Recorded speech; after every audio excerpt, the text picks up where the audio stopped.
takeaways natin ngayon pa lang mag-set ka na ng goals mo for 2026.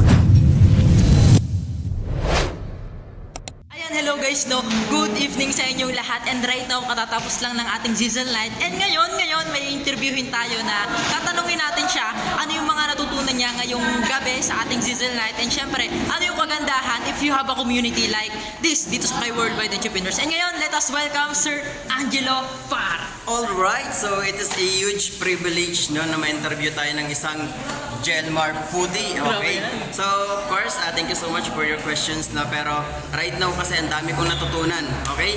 So, sobrang napaka-abundant ng learnings ngayong gabi pero yung pinakang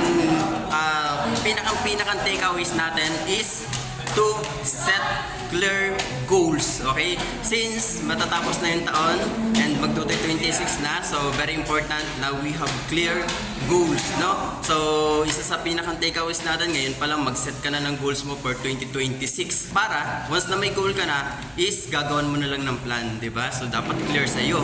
So, yun.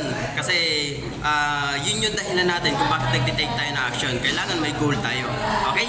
And of course, kanila lang guys, yung pinaka nagustuhan ko sa community natin is we have the community na sobrang saya because one of our mission is to achieve happiness, di ba? So bukod sa sobrang saya, nagsusuportahan yung mga members ng Worldwide Entrepreneurs and bukod dyan, lahat parehas mo na mag-isip, parehas mo na gustong-gusto tumulong sa maraming tao and makapag-offer ng opportunity para matulungan din nila yung sarili nila. So yun lang naman and thank you so much kay Sir Jelmar Pote.